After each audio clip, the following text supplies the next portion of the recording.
자, 보겠습니다. 그거 32번 문제 한번 풀어볼까요? 319쪽이요. 319쪽에 32번입니다. 32번. 자, 검사 방법의 타당도에 대한 설명으로 가장 올바른 거예요. 특이도가 낮으면 양성 예측도가 감소한다. 어때요? 특이도가 낮으면 양성 예측도 감소할까요? 증가할까요? 응? 모르겠어요? 변함이 없어요? 근데 특이도가 낮으면은 어떤 거예요? 정확한 검사 아니죠? 양성 예측도도 당연히 떨어지겠구나 생각하시면 돼요. 이거는. 그 다음에 민감도가 증가되면 특이도가 함께 증가한다? 아닌 건 아시죠? 민감도하고 특이도는 양관계라고 보시면 돼요. 민감도 올라가면 특이도는 떨어지게끔 되어 있습니다. 그래서 2번도 아닌 거고요. 자, 이거예요. 진단 기준이 경계값을 올리면 아까는 내리면이었었어. 그렇지? 근데 올리면 어떻게 돼요? 그러면 민감도는 감소돼요. 민감도는 감소됩니다. 자, 유병률이 높은 질환은 아까 뭐가 높은 검사를 하라 그랬죠? 민감도가 유병률이 높아. 환자가 많다 그랬죠? 진짜 환자를 골라내야 되겠죠? 그럼 무슨?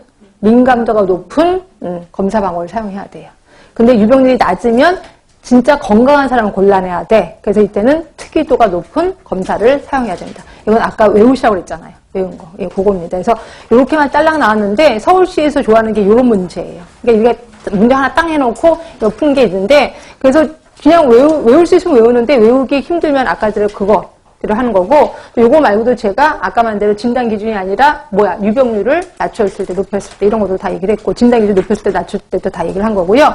그 다음에 제가 이제 걱정되는 아까 말한 의 음성률, 의 양성률 요것만 좀 안 나왔으면 제일 좋겠다라는 거죠. 그래서 그게 나오면 마구 헷갈릴 겁니다. 그래서 기출문제도 보시면 의 양성률, 의 음성률을 구하라는 건 거의 없어요. 민감도 특이도밖에 없어서 그래서 그 정도 되지 않을까라고도 생각이 듭니다. 자, 이렇게 있고 그 다음에 우리 계속해서 넘어갈게요. 우리 337쪽까지 했고 338쪽에서 보시면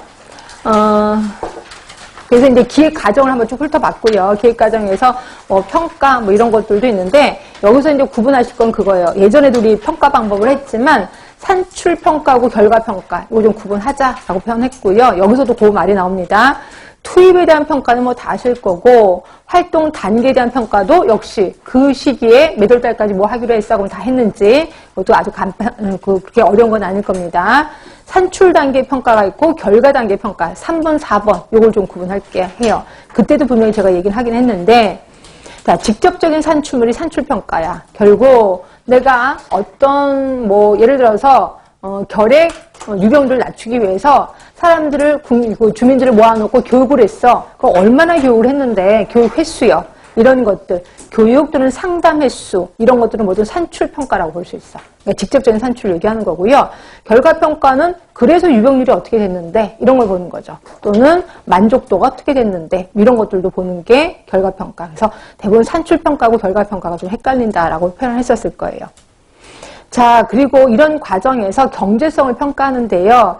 이것도 그렇게 나오지는 않았는데 나올 법해서 비용 효과 분석, 비용 편익 분석, 비용 효용 분석이 있습니다. 이것도 제가 요번에 최근에 이거 올려놨을 겁니다. 그러니까 여러 번 생각하면서 제가 올려놓은 겁니다. 그러니까 제발 좀 보셔야 돼. 유튜브에 올려놨거든요. 아주 잘 돼 있는데 그건 좀 더 깊은 내용이긴 합니다.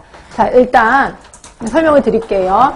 처음에 보건소에서 이제 사업을 할 때 이런 여러 이제 관련된 사람들이 모여서 이제 사업 얘기를 할 거 아니에요. 그래서 처음에 어떤 사람이 우리는 이제 노인분이 많으니까 노인보건 사업을 하자 얘기를 하고 어떤 분은 우리 구에 고혈압 환자가 많으니까 고혈압에 대해서 하자.